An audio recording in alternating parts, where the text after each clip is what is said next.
right. Well, are we on? Are we live? Yeah.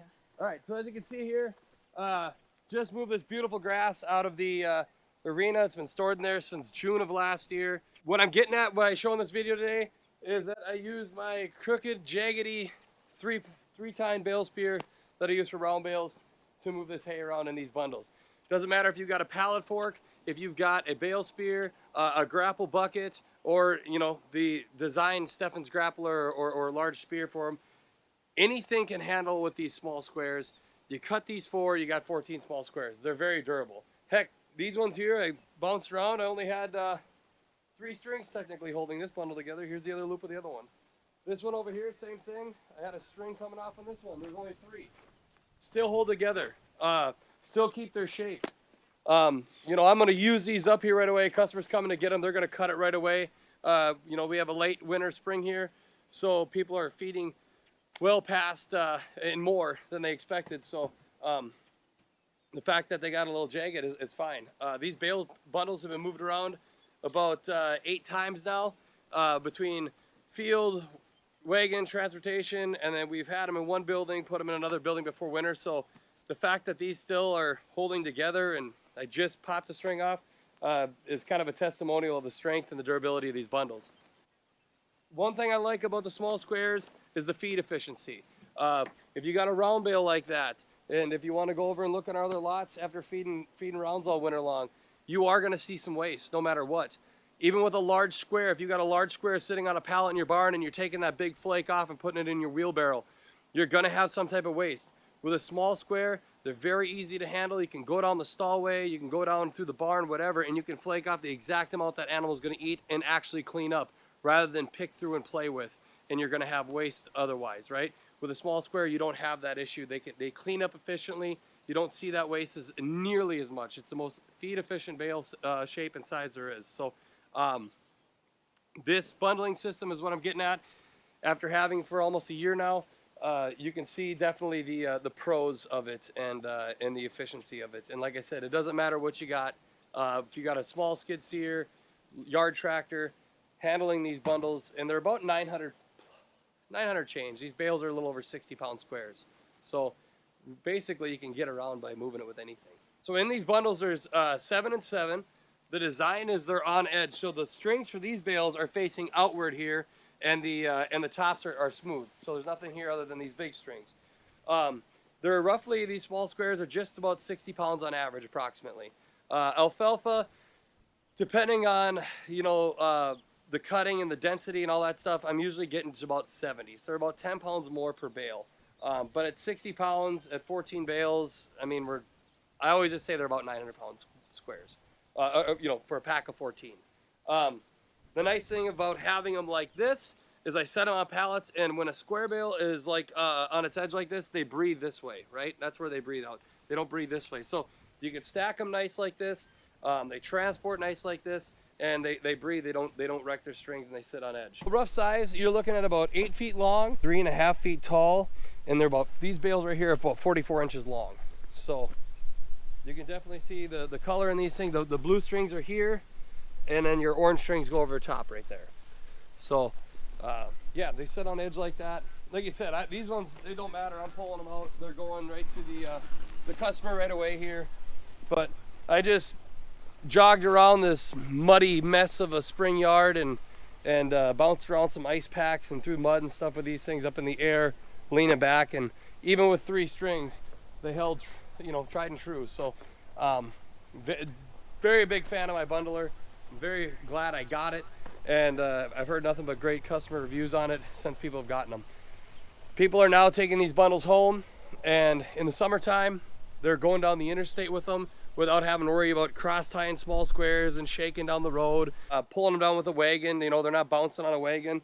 They're just big bricks, and at the end of the day, you throw them on the trailer, throw a strap over them, and set the cruise. When you get home, they're hitting them with anything: pallet forks, bale spear, large spear, grapple. I got some people that still throw them by hand in the barn. That's fine. Cut the strings. You got 14 bales there. It's very easy, and they come apart nice. But yeah, I got people that are no longer having to handle them at all until they need the bale. They'll cut the strings, set it in their wheelbarrow, set it in their Ranger, set it in their bucket or little tractor, and go feed. It's very, very simple, user-friendly, efficient.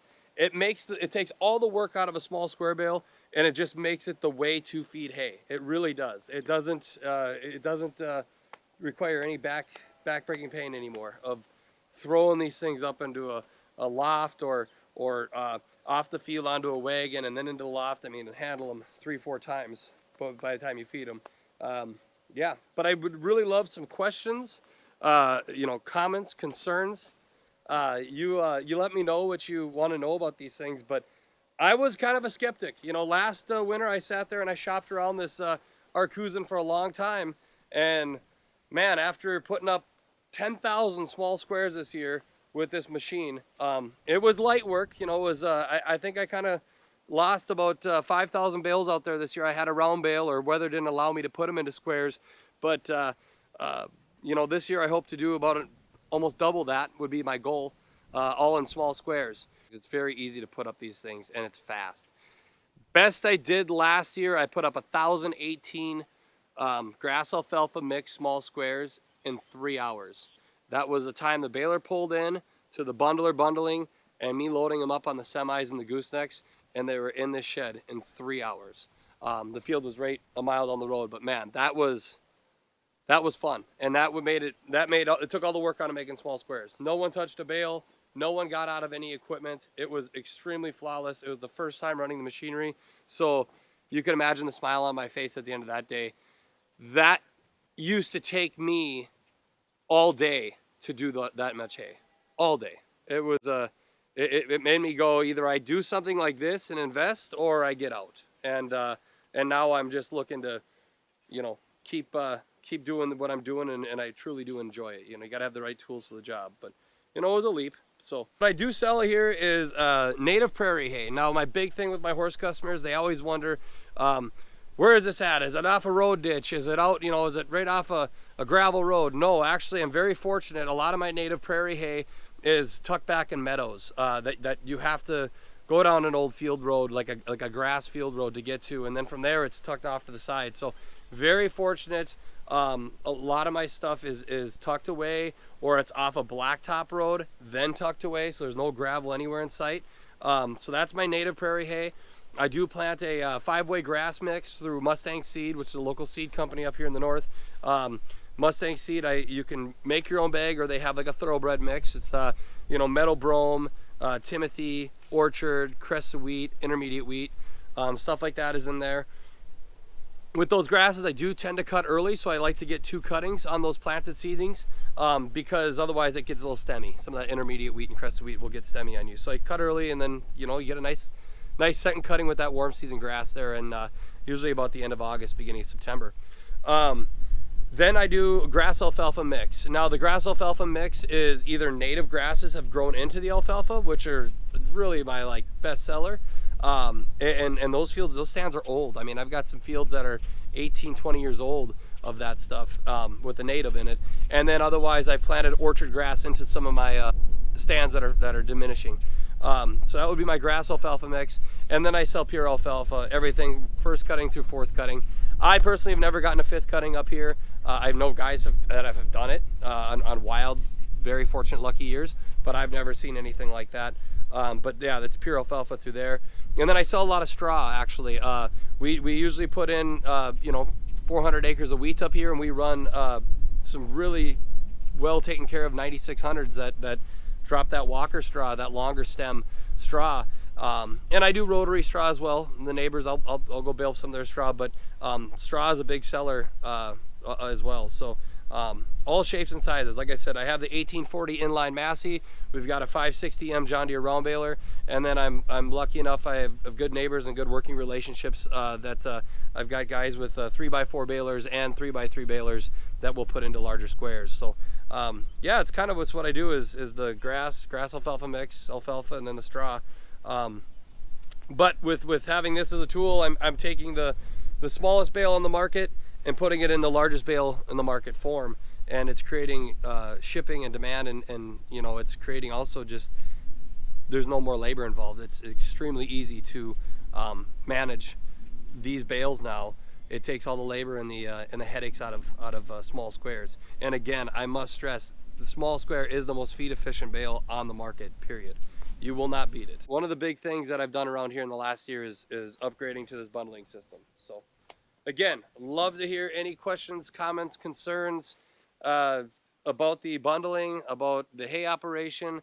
This is kind of a little promo video as we are all itching to get out of this snow globe we've been stuck in for the last 5 months. And the weather's starting to get nice, and we're able to dig in the shed and get some hay out for some customers that need it, just to kind of get that last push before we get some green grass.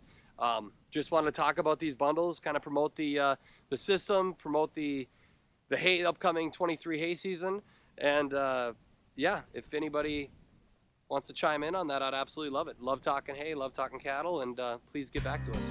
Thanks for watching, YouTube.